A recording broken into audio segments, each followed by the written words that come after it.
What's going on, NXTGEN? Hey, this is just a quick recap video if you happen to miss Tuesday night's message.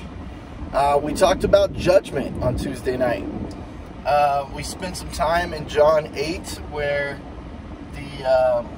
the Pharisees were trying to trick Jesus by bringing the lady that was caught in adultery before a crowd and asking Jesus to condemn her so that they could stone her to death, but really they were trying to trick her.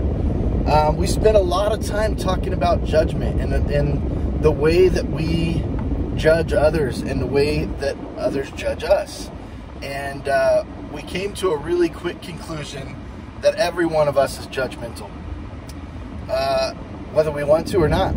If we're being real honest with ourselves, we're pretty judgmental. We judge people all the time by quick, short little things that we see of them. And we make observations that may or may not be true. And that really affects our relationships with those people. So I challenged everyone on Tuesday. I challenged everyone to think about two things. The way that we judge others would be the first one. And then the second one was, how does other people's judgments on us really affect the way we live our lives?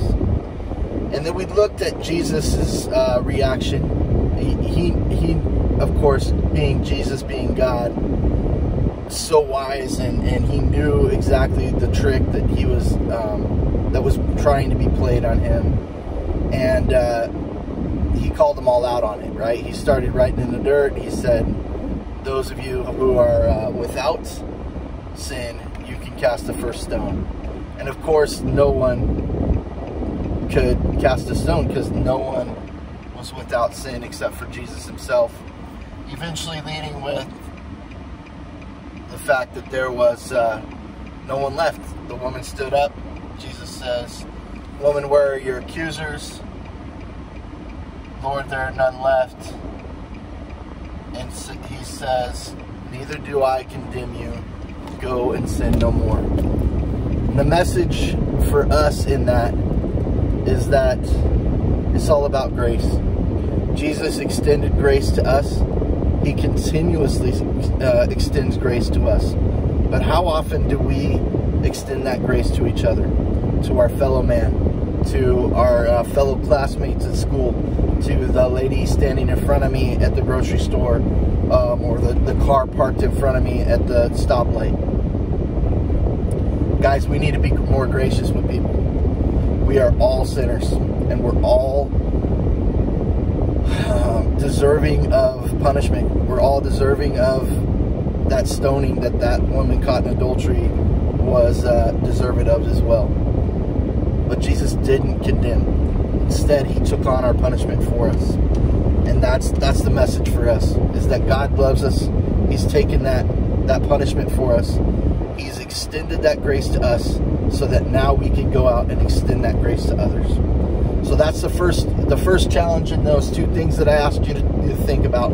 Number one, how do we judge others, right? Let's be careful in judging others. Let's not be so quick to judge others. Let's be gracious with one another. But then the second thing is equally important, because we have all these people around us judging us constantly. And I want you to think about it. I want you to think about, how do other people's judgments affect me?